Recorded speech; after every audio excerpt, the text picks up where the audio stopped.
problem yang legit juga untuk ditanyakan adalah apakah MBG ini satu-satunya cara untuk mengadres permasalahan di pendidikan dan kesehatan tadi.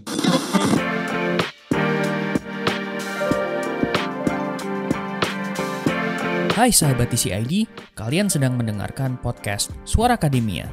Ngobrol seru isu terkini bareng akademisi. Nggak kerasa 2025 sudah masuk ke semester 2 nih Sobat TCID.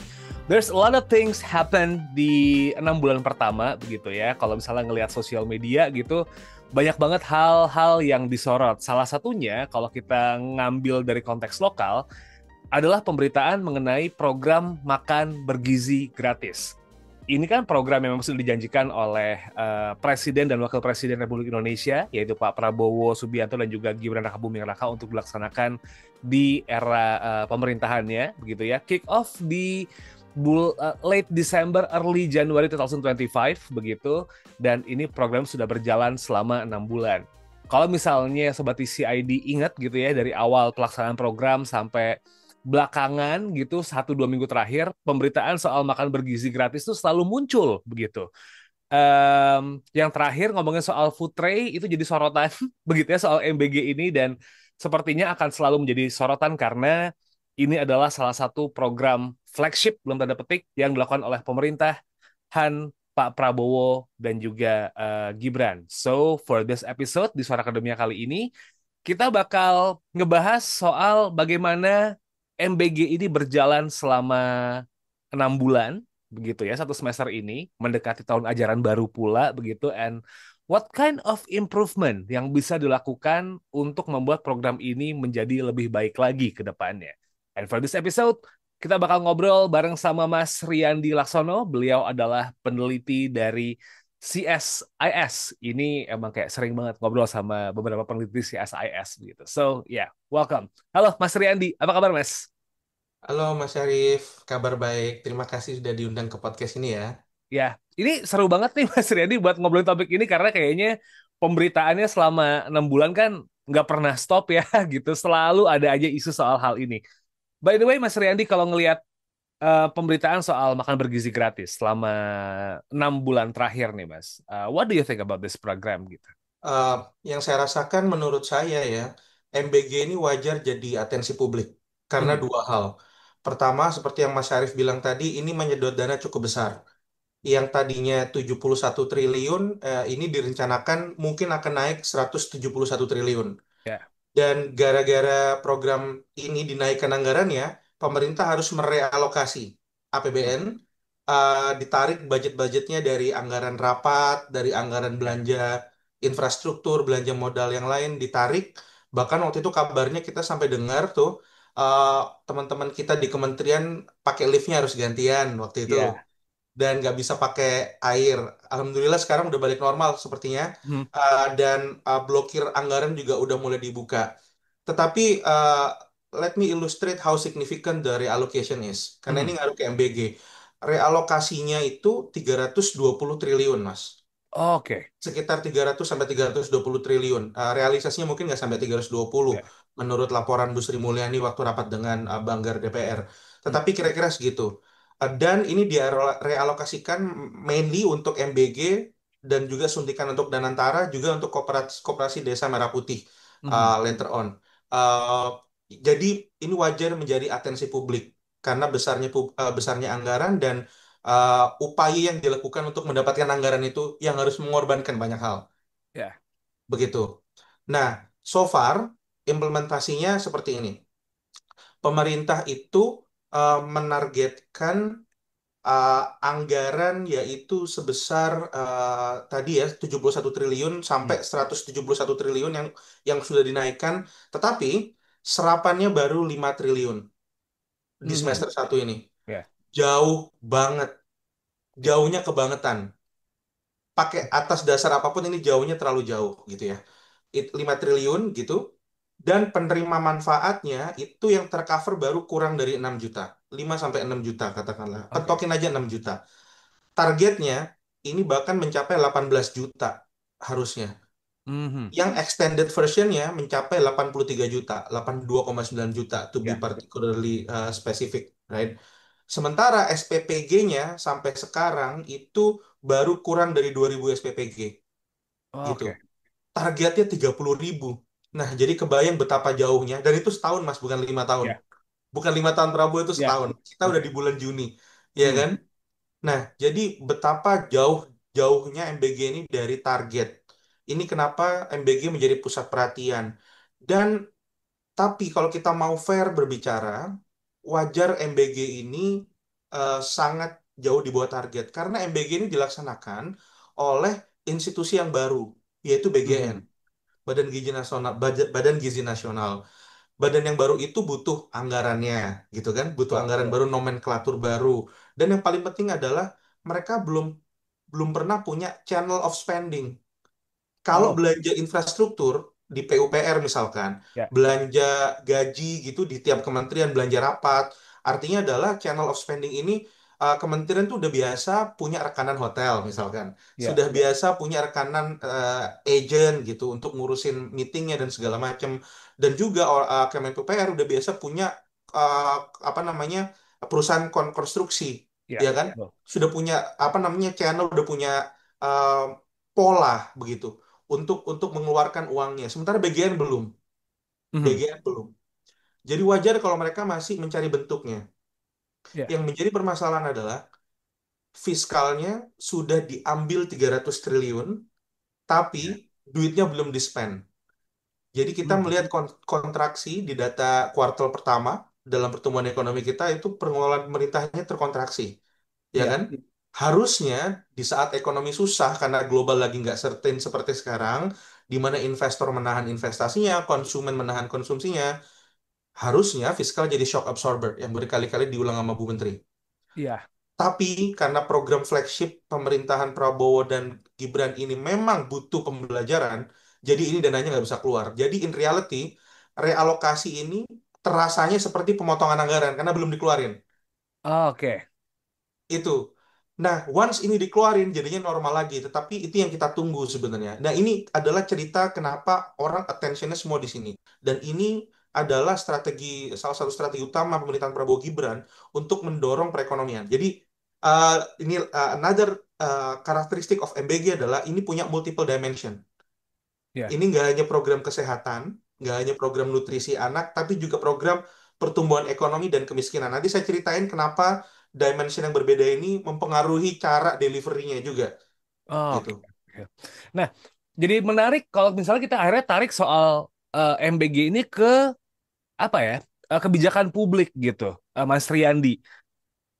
Ini kan kebijakan yang banyak orang bilang populis. Banyak yang bilang di awal-awal especially begitu ya. Ini kebijakan yang cuma sekedar melunasi janji politik begitu di kampanye kemarin. Kalau misalnya kita geser POV dari kacamata apa namanya kebijakan publik nih, what do you think about this program? I think ya, MBG ini is not a bad program. It's not a bad program at all. Hmm. Dia punya tujuan yang memang baik gitu, good intention. It is a well-intentioned Ya. program. Kenapa? Karena memang ada masalah dengan pendidikan kita, kualitas pendidikan kita, ya kan? Yang salah satunya adalah didorong dari proses pembelajaran yang nggak sempurna, Hmm. yang tidak baik di dalam kelas, yang dugaannya salah satu pendorongnya adalah absenteeism dari murid. Nah, Mhm. absenteeism dari murid ini didorong karena dia tidak bisa makan atau bahkan dia harus jadi child labor gitu ya. Ya, Nah, karena urusan-urusan makan ini memang mempengaruhi kedatangan sekolah sehingga mempengaruhi kualitas pendidikan. ya, Tapi bear in mind ini hanya salah satu masalah saja ya. betul. Belum lagi masalah kualitas guru, kualitas infrastruktur sekolah. Tapi memang legit problemnya adalah di masalah pendidikan yang sumbernya adalah student absenteeism dan segala macam. Kita bisa berdebat seberapa penting masalah student absenteeism dibandingkan dengan teacher absenteeism misalkan. Iya. Kita bisa berdebat, tapi memang ini bertujuan untuk menyelesaikan masalah itu. Jadi kalau dilihat dari purely tujuannya, menurut saya ini lumayan bisa dibilang baik gitu untuk Mhm. mengadres problem dari sektor pendidikan kita dan juga nutrisi anak yang memang kurang di Indonesia. Ya, Karena kan ingat nggak kita waktu itu berdebat tentang poverty rate ya. betul. Poverty rate kita kerendahan sehingga angka 9% itu terlalu kecil. Padahal yang bener itu masyarakat miskin itu ada hampir 200 juta gitu kan. Ya, Nah, itu tuh justru menunjukkan bahwa memang segitu susahnya menjangkau menjangkau makanan bergizi itu memang segitu susahnya gitu buat masyarakat kebanyakan. Jadi MBG ini berpotensi menolong banyak orang.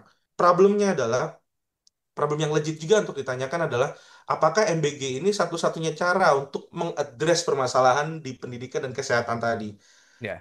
Dan orang-orang juga berargumen, saya juga setuju sama pendapat kebanyakan banyak dari para ahli adalah kalau problemnya misalkan mengadres masalah stunting ini udah terlalu telat gitu. Ya. Nah, jadi menurut saya kalau di narrow down, tujuannya sebenarnya bukan mengatasi stunting. Tujuannya itu mengatasi kualitas nutrisi pada anak yang later on berdampak kepada pendidikan, yang juga later on berdampak kepada pembangunan ekonomi kita. Karena Mhm. kalau mereka sehat, mereka terdidik, dan mereka jadi SDM produktif, ini meningkatkan pertumbuhan ekonomi. Nah, di sini kuncinya. Dampak ekonominya nanti. Ah, Dampak ya. ekonominya itu nanti setelah mereka jadi pekerja. Nggak sekarang. Betul. Dampak sekarangnya itu dorongan di sektor pertanian. Dampak Mhm. sekarangnya itu dorongan di sektor catering. Emang perusahaan-perusahaan ini tumbuh karena MBG.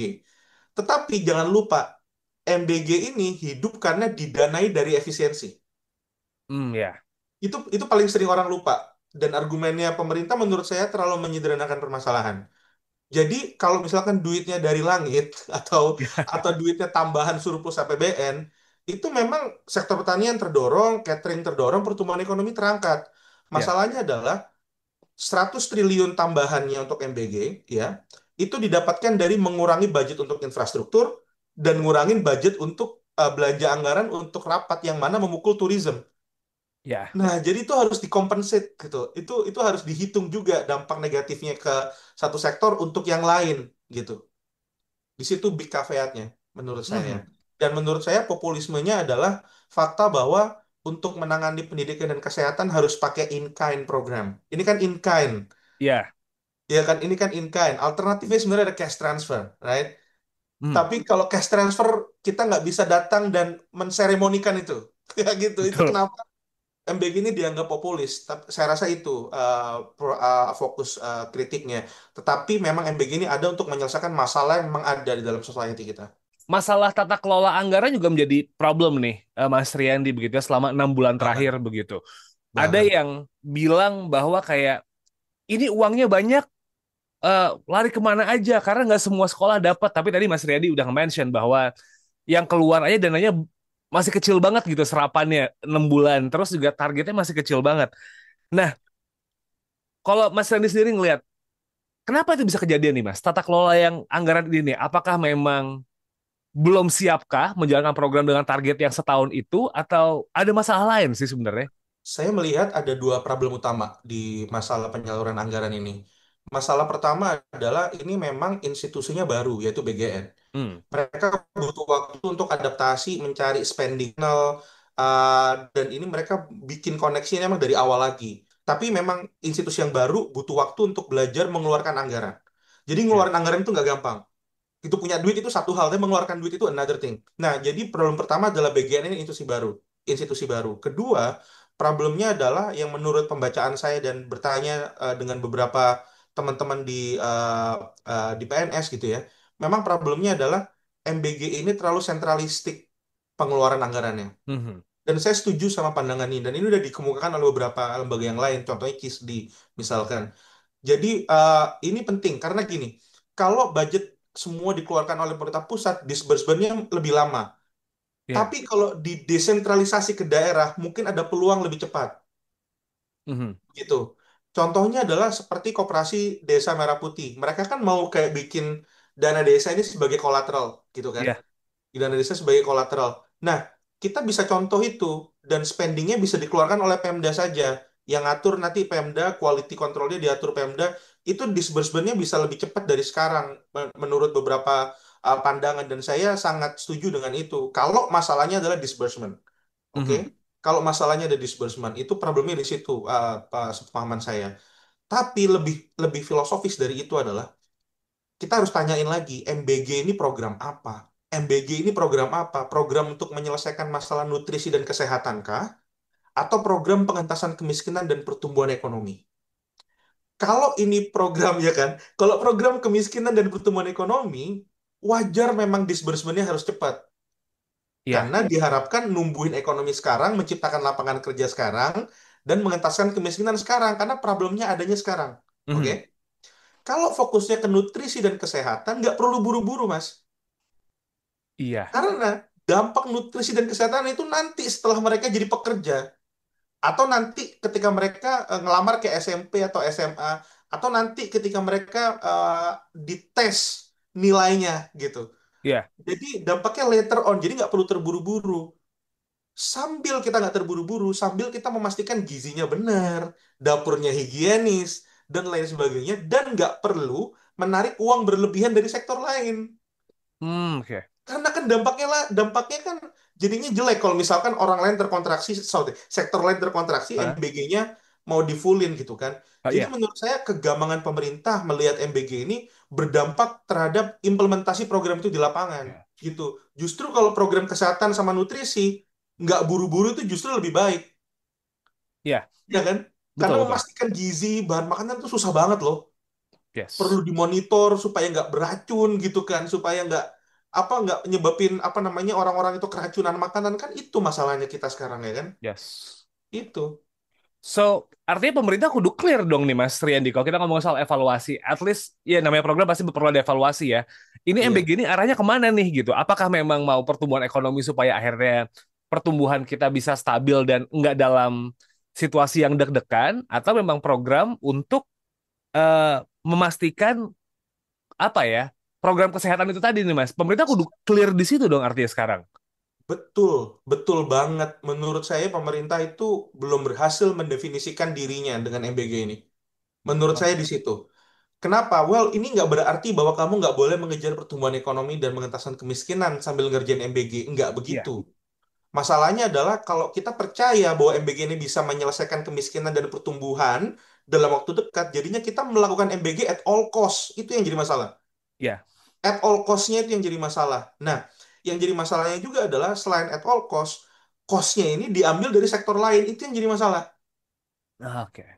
Nah, itu yang jadi masalah. Jadi, menurut saya bukan nggak berarti nggak boleh mencapai tujuan lain, tetapi cara pemerintah mendeliver program ini itu at the expense of other important things juga yang sudah Iya, dirasakan kontraksinya sekarang. Pekerja hotel, banyak layoff di hotel, banyak layoff di industri manufaktur yang related to construction dan lain-lain gitu kan. Terlepas dari pressure dunia global dan memang permasalahan di padat karya kita, ini tambahan-tambahan kontraksi ini nggak diperlukan. Sementara sektor pertanian sama jasa cateringnya belum booming karena baru 5 triliun. iya. Iya, deh, baru 5 triliun dari total sudah diambil dari KL yang lain 300 triliun. Bayangin itu. Iya. Memang katanya udah ada anggaran-anggaran yang diblokir ini yang keluar, tapi jumlahnya nggak cukup memadai juga. Baru 130-150-an triliun katanya yang keluar. Oke, Dan oke, saya oke. yakin itu parts dari routine spending memang. Gitu. Ya. Jadi menurut saya ini mismatch manajemen dari sisi fiskal. Hmm. Dari sisi fiskal, bukan MBG-nya yang buruk programnya secara motivasi, tetapi implementasinya yang belum terlalu baik di lapangan dan belum terkoordinasi. Karena alasan juga yang paling penting MBG ini adalah institusi baru. Yang Ya. menarik adalah apa yang membuat pemerintahan Prabowo Gibran ini selalu percaya bahwa semuanya ini bisa berjalan dengan cepat. Nah, itu yang sebenarnya harus dikritik. Hmm. Seakan-akan permasalahan bisa selesai besok gitu. Ya, ya, ya, ya. Nah, itu. Banyak yang sepertinya pengen segera dilakukan begitu ya, Mas Riyandi ya. Tapi kayak nggak Exactly. calculated gitu nggak sih akhirnya rasanya? Sangat. Nggak hanya calculated, tapi terlalu risky bet. Ini terlalu risky move karena ngurangin anggaran dari yang lain terlalu gede. Ini Mhm. bukan berarti APBN kita udah yang paling efisien sebelum Prabowo masuk. Saya nggak bilang Ya, gitu. Memang fakta bahwa realokasi ini terjadi itu karena memang ada yang nggak efisien dan supaya utang kita nggak nambah banyak kan. ya, Memang udah benar caranya, cuma skalanya terlalu besar untuk kemudian semuanya dialokasikan untuk program-program benar-benar baru. Kayak ya, Danantara baru, KDMP baru, terus habis itu BGN, MBG-nya baru. Jadi semua hal yang baru itu butuh pembelajaran gitu loh. ya, Jadi bahkan pengamat sekarang takutnya adalah bukan defisitnya berlebihan karena tax shortfall, tapi spendingnya tuh jadi jelek banget nanti at the end of the year. Pemerintah Oke. nggak bisa ngejar spending gitu karena banyaknya program-program ini baru gitu loh. Ya, ya, ya, ya, ya, ya. Iya, itu So, yang jadi masalah. itu dari sisi eh let's say kita udah ngomong sisi fiskal juga sisi anggaran nih ya, Mas Riyandi ya. Kita geser ke soal pelaksanaan nih. Tadi sempat Yes. menarik. ketika Mas Riyandi mention kalau decentralized mungkin ini bisa mendorong eh, di aspek ekonominya begitu. Dan isu untuk apa ya, membuat ini jadi decentralized itu sebenarnya bukan apa ya, bukan wacana yang dilempar belakangan gitu. Dari Januari Februari sebenarnya teman-teman CISD juga ada sempat ngomong itu gitu. Beberapa akademisi juga sempat ngomong. Idenya adalah kayak coba contoh Jakarta yang orang tua atau komite sekolah biar mereka yang handle dan justru malah itu bakal lebih bagus. Dari sisi yang ini nih Mas Riyandi, ngeliatnya gimana Mas? Iya itu bener banget dan saya rasa sih sebenarnya adalah uh, memang ini terlihat pemerintah pusat ya khususnya itu kayak tidak terlalu memperhatikan aspirasi dari bawah sih sebenarnya saya lihat ya. Kalau mereka emang dengar dari awal, tapi gini, satu sisi memang dia nggak mau dengar, bukan nggak mau lah, kira-kira merasa bahwa ini yang terbaik gitu dulu ya. Iya, Pemerintah merasa ini yang terbaik. Oke, kita terima. Tetapi kan problemnya udah satu semester masih 5 triliun. Harusnya iya, dirubah. Gitu. Saya rasa sih, saya kita cuma bisa berharap ya sebagai civil society betul. bahwa pemerintah mengconsider ini dan karena tapi saya juga agak pesimis tentang ini karena kemudian pemerintah merasa yakin sekali bahwa spending ini bisa ditingkatin lagi di semester berikutnya dengan waktu yang cepat gitu. Contohnya gini, ini kan baru berapa ya tadi tuh 1.800-an SPPG misalkan ya. Betul. Nah, di Agustus itu mereka targetin kalau nggak salah saya punya apa namanya data S-curve-nya itu yang screenshot dari paparannya Bu Sri Mulyani. Ya Hmm? di Agustus jadi 7.000 SPPG. Dari 2.000 ke 7.000 kan lompatannya jauh banget. 3 kali lipat ya Mas ya? Kali lipat gitu. Dan dari Agustus ke September 2 kali lipat jadi 14.000 SPPG. Hmm. Mana nih pelatihannya online? Atau gimana? Gitu kan sementara pelatihan itu kan gak cuma bisa pelatihan, dia kan harus trial juga, Betul. memastikan bahwa bahannya higienis, dapurnya ini bener terstandarisasi, dan belum ada juknis. Saya udah baca juknisnya, ini juknisnya adalah juknis operasional supaya dapurnya ini dapat bantuan operasional gitu kan, bukan Oke. bukan juknis makanannya harus seperti apa, juknis gizinya harus gimana yang detail, memastikan higienitas gitu.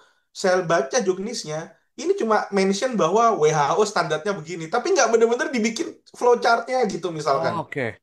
Jadi ini kan keberatan civil society itu juknisnya nggak bener-bener detail untuk keamanan bahan pangan segala macam. Itu juknis itu satu sisi, tapi oversight dari juknis itu kan another things. Yes. Ini kemarin kita tahu masa makanan bergizi jadi snack gitu kan. Ya, Itu kan kalau memang sesuai juknis itu nggak boleh. Mana ada itu ada proteinnya segala macam kan pasti nggak memenuhi angka kebutuhan gizi kan. betul. Udah pasti nggak memenuhi angka kebutuhan gizi. Udah gitu kayak dipaksa untuk delivering karena kan memang sudah terlanjur bentuknya kan memang MBG gitu. Betul. Iya kan? Nggak fleksibel. Mungkin apakah nanti bisa di mix dengan ada cash-nya juga? Saya nggak tahu. Cuma Ya. pemerintah harus mulai fleksibel melihat MBG ini gitu. Yang penting harusnya bukan, yang penting gini, memang ini agak agak mungkin sulit diterima buat pemerintah karena emang programnya MBG, tapi harusnya yang menjadi kuncian adalah tujuannya, bukan instrumennya. Oke. Itu tujuannya memperbaiki nutrisi dan kesehatan, instrumennya bisa macam-macam, gitu kan? Yes. Hmm. MBG itu nggak maksudnya menyelesaikan pendidikan dan kesehatan problem itu nggak harus lewat MBG. Kalau MBG-nya ternyata nggak works bisa dipadu-padankan dengan yang lain gitu, Ya, gitu betul. kan. Belum lagi masalah logistik di daerah Papua, Sulawesi, Ya. Sumatera, yang daerah-daerah yang mana walaupun radiusnya dibikin 6 kilometer syaratnya, cuma memang ke sana aksesnya susah gitu misalkan. Kan Betul. apa namanya problematik gitu. Take up-nya juga mungkin rendah karena marginnya juga nggak gede, Mas. Iya kan? Yes. Bahan makanan 10.000 minimal. Itu aja udah sulit kita nyari bahan makanan 10.000 these Ya. days kan. Udah orang-orang udah bilang ini dari awal. Cuma marginnya juga cuma 5.000. Yang mana Hmm. nilai programnya kan diatur 15 maksimum. lima Ya. belas ribu 5.000 kan marginnya. Tapi kan dipotong untuk operasional dan lain-lain gitu kan. Kira-kira orang left with 1.000 gitu. 1.000 per paket MBG ini siapa yang mau take up gitu kan. Ya. Oke. Dipikirnya kan apa 1.000 ini akan dikali volume besar dan segala macam. Cuma ketika volumenya terlalu besar juga memastikan kualitas higienitas dan gizi kan juga semakin berat juga. Betul. Jadi menurut saya ini program baru dan pemerintah harus belajar sih. perlu dievaluasi implementasinya betul banget. Banyak orang udah bilang. Cuma yang mau saya tambahin di sini adalah menurut saya ketika nanti terbukti emang susah men-scale up ini, pemerintah harusnya mau belajar dan menerima kenyataan itu dan kemudian merealokasi duit MBG ini buat yang lain, Mas. Itu yang paling Mhm. penting. Secara makro, misalkan MBG ini agak susah scale up-nya jadi 171 triliun this year. Ya. But they have to admit that they have problem and they learn about the problem just now or just recently gitu. Tapi konsekuensinya adalah pemerintah juga mau menormalisasi kembali spendingnya. Oh, oke. Ini karena saya worry-nya nggak hanya social outcome, tetapi macroeconomic outcome. Sebagai peneliti ekonomi, Ya. saya worry sekali dengan macroeconomic outcome. Karena kalau MBG-nya nggak di-disburse, sementara sektor lain sudah terkonstruksi, ini adalah tambahan kontraksi yang nggak perlu dari sisi Ya. pemerintah. Gitu. Itu sih sebenarnya. Seharusnya bisa diantisipasi duluan ya artinya Mas Riyandi ya. Maksudnya ini bisa kayak predicted gitu kalau emang udah punya tujuan dan Betul juga banget. apa namanya step yang jelas ya. Betul banget, harusnya predicted. Cuma kan pemerintah ini kan memang maunya selalu ada di langit ya. Ya. Selalu ada di langit, selalu selalu yang ideal-ideal gitu maunya. Ya wajar lah pemerintah baru gitu kan. Seperti pertumbuhan ekonomi maunya 8%, tapi kenyataan terlihat jauh dan ternyata kebijakannya juga belum sampai ke sana gitu loh. Kebijakan yang realnya apa nih nggak jelas gitu kan. Nah, menurut saya sih pemerintah nggak apa-apa idealis di awal karena ini baru pemerintahan awal walaupun 6 bulan gitu. Ya. Cuma menurut saya ini masih consider awal, tapi yang paling penting adalah bagaimana pemerintah belajar setelah ini, kemudian Mhm. menjadi lebih realistis. Gampangnya gini, what at stake adalah uh, di bawah jangan sampai terkontraksi hal-hal yang nggak perlu seperti ini. Ini Ya. mismatch fiskal sebenarnya. Ini bisa diantisipasi. Jangan sampai ketika ekonomi susah, APBN malah nggak gagal menjadi shock absorber. Ini jangan sampai. Ya. Nah itu karena itu pengaruh banyak orang gitu. Nggak usah nggak usah ngomongin kemiskinan, nggak usah ngomongin pendidikan kesehatan. Kalau ekonominya nggak lancar, ini kita agak nggak lancar menjalankan tugas-tugas yang lain juga nanti at Ya. the end of the day gitu. Jadi jangan sampai makroekonominya jadi miss gitu, gara-gara spending yang terlambat gitu sih. Oke. Nah, kalau misalnya nih Mas Riyandi bisa ngasih suggestions gitu kalau buat mau apa ya mengevaluasi program ini secara serius nih Mas. Indikator apa yang dipakai? Karena kan memang MBG ini kan kayak Mas Riyandi tadi bilang di awal ya, ini tuh kayak multidimensional gitu. Kesehatan dapat, ekonomi dapat, sosial dapat, pendidikan dapat. Sedangkan ini kan empat aspek yang semuanya tuh penting plus masalahnya serius banget di Indonesia dari empat aspek ini nih. Kalau kita ngomongin soal kesehatan, we know our poverty rate um, bisa dibilang sih nggak It's not sebagus that itu great. gitu ya. Iya, iya, iya. Agak susah buat nyari bahasa yang pas gimana. Terus soal pendidikan, we know persaingan makin susah gitu. SDM jadi kuncian yang penting. Ekonomi global uncertainty gitu kan. Terus juga there are so many problems. Nah, kalau memang ini mau dievaluasi serius nih gitu. Dengan ini multidimensional. Indikator apa yang paling cocok misalnya buat pemerintah mengevaluasi program ini nih, Mas Riyandi? Iya. Menurut saya, hal filosofis yang harus pemerintah mulai adalah berhenti memposisikan MBG ini sebagai silver bullet. Oke. Itu dulu, itu dulu. Sehingga MBG ini nggak bisa menyelesaikan semua permasalahan kita, tapi beberapa permasalahan bisa diselesaikan. Which is pendidikan sama kesehatan atau nutrisi. Menurut saya itu sangat bisa diselesaikan oleh MBG dan paling realistis. Ya. Nah, evaluasinya pun dilakukan terhadap pencapaian tujuan itu. Mhm. Gitu. Jadi misalkan begini, uh, instead of di-assess berdasarkan disbursement gitu, hanya Ya. berdasarkan disbursement, harus di-assess tuh berdasarkan, oke, udah ke disburse, tapi kualitinya sesuai yang kita mau nggak? Mhm. Gitu. Ya. Apakah yang di-disburse ini sesuai angka kebutuhan gizi nggak? Ya. Apa incidence of poisoning ada nggak di daerah itu? Jadi kualitasnya yang di-assess, bukan kuantitasnya. Ini Ya. nih perbedaan mazhab ini yang menurut saya penting. Memang balik lagi ke mazhab, memang ini penting karena kalau kita fokus pendidikan sama nutrisi, yang harus diakses kualitasnya, bukan kuantitas. Ya. Kalau pertumbuhan ekonomi sama kemiskinan, kuantitasnya matters diakses. Ya. Karena kan yang butuh shock ya, butuh push yang gede gitu Yes, untuk betul. mendorong kemiskinan, untuk Hmm. mendorong pertumbuhan dan menurunin kemiskinan. Hmm. Tapi untuk mendorong pendidikan dan kesehatan kan nggak bisa satu malam. Ya, long Nggak term. bisa nambah uang terus pendidikan meningkat, kesehatan meningkat, nggak gitu. Ya, Buktinya anggaran pendidikan kita meningkat, PISA skor kita stagnated bahkan turun. betul. Iya kan? Nah, jadi yang diakses kualitasnya. Tadi tawaran-tawaran juga civil society adalah dilihat higienitas dari bahannya. Berapa persen yang memang dari semua SPPG itu sudah memenuhi kebutuhan gizi. Kualitas bahan makanannya udah bagus belum? Supply chain atau cold storage misalkan dari sektor SPPG itu udah memenuhi kehendak belum? Tapi nggak usah mau macam-macam ya, itu terlalu ndaki-ndaki ya. Juknisnya aja belum ada gitu. Ya, Ibarat kata juknis yang detail ya untuk ya. memastikan itu berjalan itu aja belum ada. Tapi pemerintah harus kembali lagi harus berkaca gitu. Apa sih sebenarnya kita mau dari situ? Nah, kemudian diakses. Tapi fokusnya adalah yang dievaluasi itu kualitasnya, bukan kuantitas itu dulu secara filosofi. Oke. Jadi memang harus melihat ini mau ngarahnya kemana. Kalau misal tadi ngomong soal pendidikan dan kesehatan, the quality matters. Tapi kalau memang akhirnya memang cuma mau apa ya, perputaran uang makin tinggi, the quantity itu yang harus dipush gitu ya Mas Riyandi ya. Betul. Karena gini gampangnya. Kalau kita mau memastikan pendidikan kesehatan, kita harus pastikan makanannya dimakan, actually dimakan oleh muridnya. Ya. Sama ibu yang hamil kalau juga pemerintah menyasar itu dan jadi menyasar itu dengan komprehensif. That's a good motivation, right? Hmm. It's very good motivation. Tetapi kalau pertumbuhan dan kemiskinan, taruh aja itu makanannya di sekolah tanpa perlu dipastikan harus dimakan, itu bisa ningkat pertumbuhan ekonomi sama kemiskinan bisa turun. Karena Ya, sektor real udah jalan. betul. Ya kan sektor real udah jalan gitu. Jadi tambahan uangnya ada. Tapi itu juga asumsinya adalah nggak nurunin sektor lain. Komplikasinya MBG kita didanai karena mengkontraksi sektor lain. Karena anggarannya dikurangin. Jadi kompleks, kompleks banget secara ekonominya. Jadi Oke, jadi akan sangat beda banget. Kalau tujuannya pertumbuhan sama kemiskinan, gampangnya disbursementnya berapa persen? Itu aja udah gagal kan ya. sebenarnya. Itu aja udah gagal dari segi kuantiti, belum lagi kualitas gitu. Gitu sih, bakal beda banget soalnya Mas. So jadi kalau misalnya let's say coba saya apa ya? Coba saya rangkum gitu Mas, saya simplify gitu.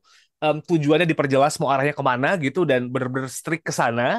Terus juga perkara tadi kita ngomongin evaluasi yang benar, begitu tuh jadi hal yang penting gitu kan. Terus quality control ini jadi lumayan penting gitu. Kurang lebih gitu nggak sih Mas Randy ya? Betul, bukan hanya lumayan penting, tapi justru yang paling utama harusnya. Oh, I see. Karena quality control itu memastikan makanan yang masuk ke perutnya murid-murid ini uh, bukan sesuatu yang bahaya. Yes. Gak ada orang tua yang rela melihat anaknya keracunan makanan. Gak ada orang tua. Dimanapun saya punya anak tiga, kalau anak saya keracunan makanan dari sekolah, kebayang nggak perasaannya? Ya. Iya kan? Itu aja sudah kayak menurut saya juga pemerintah waktu melihat atau mengkontrol atau mengcontain problem poisoning ini juga terlalu statistik. Saya orang ekonomi, saya orang Ya. statistik, tapi harusnya pemerintah waktu itu mengadres masalah ini lebih pakai empati, lebih Yes. pakai empati gitu loh. Anaknya keracunan, trauma akhirnya sekolah misalkan, Ya. nggak mau lagi makan kayak gitu. Jadi karena pendidikan ini sangat sangat apa namanya fragile, itu di usia-usia yang sangat fragile. Jadi pemerintah juga tolong jangan posisikan murid-murid ini hanya sebagai sebuah angka kayak Mhm. gitu. Berapa yang udah terdistribusikan, tapi actually kualitasnya gitu. Masa sih kita tega ngasih makanan ayam yang udah basi gitu Ya. ke anak-anak ini? Itu juga wah, perusahaan yang apa namanya mendistribusikan makanan itu juga harusnya tuh dihukum gitu loh. Yes. Saya nggak tahu kelanjutannya. Ini juga bukan hanya salah pemerintah saja, tetapi salah juga distributornya gitu loh. Betul. Kan dia berarti mau cari untung secara segera kan. Yes. Which is menunjukkan problem kita di awal tadi memang nggak ada marginnya. Memang Mhm. marginnya kecil banget dan memang ini agak kurang kurang menggiurkan untuk sektor swasta untuk masuk ke situ gitu loh. Kita bukannya terlalu pro sektor swasta ya, tetapi ketika ini nggak diadres market, kan harusnya pemerintah yang turun tangan. Tapi pemerintah kan juga nggak punya infrastrukturnya kan. Yes. Makanya ngandelin SPPG yang itu private sector driven kan. Kita mengerti semua ini. Jadi juga kita butuh kolaborasi swasta yang bagus. Swasta hanya mau jalan kalau ada insentif. Kalau Ya. insentifnya nggak cukup, pasti dikurangin kualitas bahan makannya. Itu no brainers banget itu. Mhm. Mhm. Nah, jadi saya juga di kesempatan ini pengen bilang pemerintah harusnya bisa lebih empati melihat isu ini ke depannya. Nggak Oke. hanya dari sebuah angka gitu. Karena programnya multidimensional juga jadi tidak hanya cuma sekedar angka ya Mas ya, karena kesehatan Betul. memang bisa diukur, tapi pendidikan juga kadang-kadang kan kita juga harus make sure quality bukan cuma skor angka di rapot gitu, tapi kudu dirasain juga. Well, Nih, interesting point. gampangnya gini, misalkan dengan adanya MBG, absenteeism berkurang nggak? Misalkan gitu. Ya, Dengan adanya MBG, skor anak-anak ini naik nggak over time mhm. dibandingkan sekolah yang nggak punya MBG? Pemerintah katanya sedang mengevaluasi ini, sedang merencanakan program ini, tapi hal-hal yang kayak gitu yang di-assess. Tapi lagi-lagi, hasil skor, absenteeism, segala macam, itu nggak bisa sekarang keluarnya, itu nanti. Yes. Gitu. Jadi, dan juga sebenarnya MBG atau free lunch, ini di-assess-nya itu lebih longer term. Dampak terbesarnya Hmm. itu longer term di mana-mana. Dengan dia sekolah, dia bisa lebih produktif, dia bisa dapat pekerjaan yang baik sehingga meningkat income-nya dibandingkan orang yang nggak dapat MBG. Ya, Itu logikanya. Nah, tapi kan itu nanti 20 tahun kemudian gitu ya, misalkan. 17 betul. tahun kemudian. Terus kenapa kita ngoyo sekarang sambil ngurangin yang lain segitu besarnya sih? Ya, Itu tuh problem mendasar dari sisi manajemen makro menurut saya. ya. Nah, menarik poin ketika tadi pas Mas Riyandi nge-mention soal kolaborasi ini, Mas. Em, Mungkin pemerintah punya pertimbangan sendiri, akhirnya terkesan bahwa civil society tidak terlibat begitu ya. Tapi kolaborasi seperti apa nih yang bisa dilakukan pemerintah sama civil society, let's say akademisi, pihak kampus, mungkin teman-teman dari LSM begitu ya. Itu tuh kolaborasi yang macam apa supaya akhirnya bisa menyukseskan program ini karena kita udah banyak banget dengar statement bahwa sebenarnya ini bukan program yang jelek, tapi kalau ada orang lihat ekonomi ini terkesan terburu-buru dan serapannya tuh belum clear begitu. Yang kesehatan pun juga bilang kayak gitu. Kita perlu assessment soal dapur dan makanannya. Nah, what kind of collaborations yang bisa pemerintah lakukan supaya akhirnya kita nggak usah muluk-muluk dalam waktu 6 bulan ke depan bakal ada perubahan yang boom gitu kayak susah. Eh, ini bukan program yang bisa ditweak kayak kita nge-tweak Tamiya atau ada barang rusak begitu. Tapi kolaborasi kayak gimana nih Mas supaya akhirnya program ini berjalan lebih baik gitu ya, baik secara pengelolaan anggaran pun kualitas programnya nih. Saya rasa lagi-lagi harus dimulai dulu dengan mindset ya. Bahwa pemerintah harus punya willingness untuk mendengarkan criticism secara sehat. Ya, Itu yang saya rasa hari-hari ini lumayan hilang gitu. Lumayan hilang dan concernnya udah makin meluas tentang apa ruang sipil dan segala macam. Saya nggak usah ngomongin itu karena udah banyak yang lebih ahli ngomongin itu, udah terlalu lama ngomongin itu. ya, Udah maksudnya udah dari waktu yang lama kita ya, merasakan itu terhimpit gitu. Cuma untuk program ini harusnya pemerintah bisa lebih teknokratis. Artinya harus bisa mengakui bahwa kesalahannya memang ada, gitu. ya, Miss-nya memang ada. Ke depan, lembaga-lembaga yang bergerak di bidang pendidikan, di bidang kesehatan makanan, nutrisi anak, terus kemudian yang lain yang terkait MBG pokoknya, ini harus dilibatkan dikasih untuk dalam memberikan masukan. Nah, ini tapi kan kemudian pemerintah pasti kan bisa ngelaknya adalah kita udah melakukan itu kok kan gitu kan selalu ya. ya betul. Jadi akan gampang dibales. Nah, jadi meaningful participation itu yang harus ditagih. Sudah meaningful bukan? Itu satu. Kedua, menurut saya yang juga belum banyak kulturnya di kita adalah harusnya transparan dalam menerima kanal aduan publik. Oh, oke. Misal, kalau di Amerika tuh atau di negara maju lain gitu ya, misalkan memang ini terlalu jauh, tapi kan nggak apa-apa dong. Kita Ya, berharap untuk yang impian tinggi ya kan. betul. Oke. Nah, kalau di negara-negara yang memang demokratisasinya sudah lebih mature, mereka biasanya menyediakan portal aduan publik nggak hanya seperti lapor Pak Wapres gitu ya, Ya, betul. nggak hanya HP, tetapi di portal itu orang bisa submit paper. Orang bisa Hmm, submit papernya. Orang bisa submit poin-poin keberatannya ada di mana. Dan kemudian ini di feedback lagi masuk ke pemerintahan, dibaca dan disarikan. Dan kemudian orang-orang yang mensubmit report ini bisa diundang rapat segala macam. ya, Saya rasa ini bukan tentang IT infrastructure. Kita bisa bikin website hebat-hebat kok. Ya ya, kan? Kita bisa bikin apps, katanya ratusan apps sudah ada dan pengen disederhanakan bahkan kan. ya. That's a good progress kalau itu terjadi. Yang jadi masalah adalah willingness dan ego yang masih kental dari sisi Hmm. pemerintah. Kalau masalah website tuh gampang banget, tapi apakah actually mereka mau mendengarkan gitu?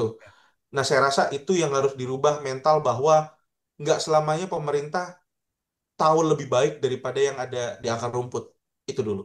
Ah, jadi pada intinya adalah meskipun I don't want to say banyak orang yang menolak gitu ya. Tapi banyak orang yang mengkritisi program ini, harapannya pun juga kalau berjalan terus, ini dijalankan dengan baik dan terus membaik begitu ya Mas Riyandi ya. Kita bukannya kayak pengen ini program nggak ada manfaatnya sama sekali. Actually, there's a good benefit from this program gitu. Cuman kayak pelaksanaannya aja nih dan juga perencanaannya yang perlu kita siapin dengan lebih matang gitu ya Mas ya.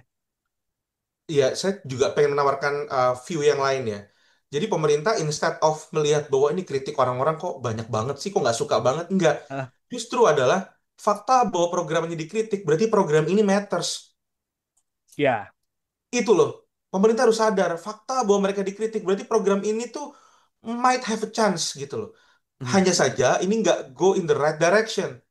Karena kalau memang program ini tuh totally out of context, totally stupid ya, mohon maaf bahasanya, itu pasti orang juga bodoh amat gitu loh. ya, Ini programnya matters, juga menyerap duit yang banyak, jadi wajar dapat criticism kayak gitu.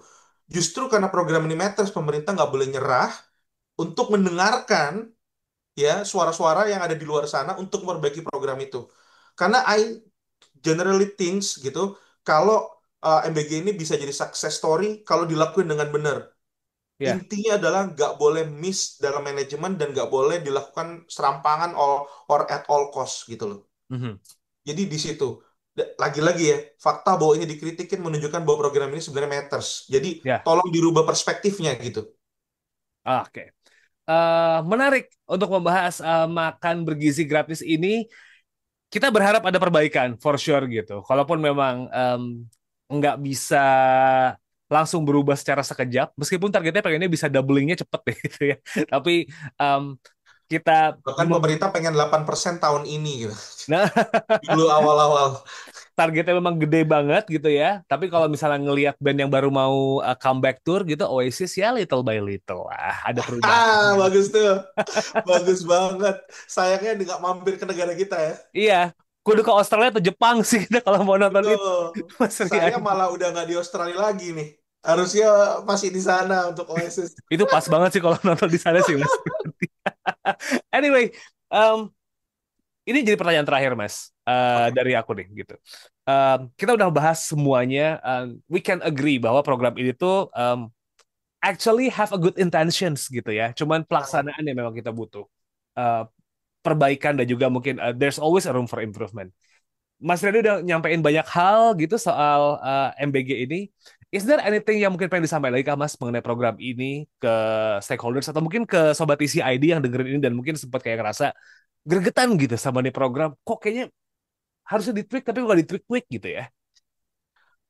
mungkin I will sound like a broken record ya. Cuma ini Hah? poin yang penting untuk di reiterate gitu. Tapi melanjutkan tadi ya tentang Hah? good intention, ada lagi proverb yang terkenal. The road to hell is paved with good intention. Ya, Gitu. Jangan sampai dengan good intention justru pave our way to hell gitu kan intinya ya gitu. betul. Nah, tapi apa namanya yang mau saya katakan adalah niat baik nggak cukup. Eksekusi itu adalah segalanya menurut saya. Mhm. Eksekusi is everything here. Nah, begini, saya tawarin begini. Kalau memang yang dituju adalah kemiskinan dan pertumbuhan ekonomi, itu yang mau diadres, Ya. selesaikan saja pakai cash transfer. Itu Mhm. jauh lebih less costly, lebih cepat dan hasilnya bisa kerasa besok hari kira-kira gitu. Ya. Karena duitnya masuk ke household gitu dan household bisa spend the money gitu. Ya. Tapi ingat, ini yang sering klaim juga kan katanya kata para ahli yang lumayan ada apa? Bukan saya bilang bukan pro MBG, kayaknya hampir semuanya pro MBG sebagai niat gitu. Ah, Tapi uh, lebih ke ada di sisi di mana MBG ini harus dilakukan secara masif gitu. betul. Ya khususnya ekonomi-ekonomi yang ada di pemerintahan sekarang ini, menurut saya eh, adalah kalau misalkan klaimnya MBG ini adalah seperti menaruh uang 400 sampai 600 ribu di setiap keluarga Ya, sebulan gitu, jangan lupa kan target MBG 82 juta ya, betul. plus sama ibu hamil dan menyusui. Sementara jumlah anak usia sekolah itu sekitar 60-70 juta. Oke, Ya. jadi almost everyone will get it, right? Mhm. Almost everyone from any range of income will have it. Of course poverty rate will reduce. Ya. Tapi kalau semua orang dapat uang yang sama 400 ribu, bukankah poverty line harus dirubah? Iya, betul. Gini, kalau semua orang nambah sejahtera 400.000, udah nggak sah poverty line-nya. Kebayang nggak? Iya, kebayang tuh. Yang tadinya dia ada di posisi sini, karena semua orang dapat 400.000, semua orang naik. Masa poverty line-nya tetap? Iya, harus naik level ya artinya ya. Harus naik Betul. juga. Ini sama kayak naruh uang terlalu banyak di masyarakat. Yang terjadi inflasi kan? Betul. Seakan-akan kita punya duit banyak, padahal dengan inflasi, real purchasing power kita nggak setinggi itu. Nah, Iya, seakan-akan poverty kita turun, seakan-akan kesejahteraan turun, padahal relatif position masyarakat yang tadinya ada di bawah belum tentu naik karena semua orang dapat. iya. Jadi 400-600 ribu itu yang sebulan diterima rumah tangga, itu menjadikan semua orang naik kelasnya. Aha, Semua orang naik level income-nya. Tetapi kalau kita mau nge-assess poverty secara honest, yang memang harus di-adjust itu adalah poverty line-nya. iya. Jadi sudah stop dengan, saya bisa bilang quote-unquote manipulasi seperti itu. Ah, Oke, kita fokusnya adalah pada real improvement dari welfare dari setiap rumah tangga. Nah, iya. kalau welfare dari rumah tangga, cash transfer juga is not a bad option. Why? Karena dari uang itu dia bisa spend untuk makanan yang lebih baik buat anaknya, bukan? Ya, betul. Betul kan? Ya. Nah, tapi kalau fokusnya adalah pendidikan, dia datang sekolah nutrisi, again and again I will reiterate this sampai kapanpun, nggak perlu terburu-buru. Ya. Karena hasilnya nggak besok. Kenapa ini penting saya utarain lagi? Karena dengan nggak terburu-buru, kita nggak perlu ngurangin budget anggaran yang lain, Mhm. yaitu belanja modal, infrastruktur, dan juga anggaran-anggaran rapat yang ditengarai katanya inefisien dan nggak perlu, tapi bisa menghidupkan sektor tourism dan pariwisata. Seperti itu. Di mana kita butuh itu di saat sumber-sumber ekonomi lain sedang kering. Manufaktur terhambat global uncertainty. Ya. Gitu. Ya kan? Jadi sumber mana lagi yang kita bisa dapatkan? Ya tourism. Negara kita terkenal tourism, tapi harus ada stimulasinya Mhm. gitu, karena juga orang lain menahan spending untuk tourism, jadi domestic tourism harus dinaikin, yang mana di drive oleh government kayak gitu. Jadi janganlah kita seakan-akan bilang semuanya jelek, padahal itu nggak totally jelek, apalagi di di waktu-waktu sekarang di mana growth, source of growth kita sangat banyak yang kering kayak gitu. Ya. Kita berharap ada perbaikan. Kita Amin. berharap ada apa ya? em, Good improvement dan juga good signs gitu ke depannya bahwa itu bisa berjalan dengan baik. Habis itu juga bisa mendorong eh, apa ya? Kualitas pendidikan yang lebih baik juga. Kalau memang nanti pada akhirnya ngefek ke pertumbuhan ekonomi in the long term gitu, semoga memang akhirnya jadi apa ya? Good sign dan bakal jadi hal baik untuk negara kita. So, thank Amin. you so much, Mas Riyandi dari CSIS udah menyempatkan waktunya buat ngobrol kali ini. It's such an honor buat ngobrol, Mas. Thank you, thanks for having me di sini ya. Ya, ya, ya. Hopefully Sobat ICD yang mendengarkan juga akhirnya bisa reflektif gitu ya kalau MBG ini, jadi jangan cuma kayak sekedar baca kiri kanan terus kayak kepancing gitu. Terus sebenarnya ini multidimensional dan juga bisa nambah perspektif baru. So, it's a wrap for this episode. Nama saya Muhammad Syarif. I would like to say thanks buat yang sudah mendengarkan. Saya ketemu lagi sama Sobat ICD minggu depan. Have a nice day and wassalamualaikum. Kalian telah mendengarkan podcast Suara Akademia, ngobrol seru isu terkini bareng akademisi.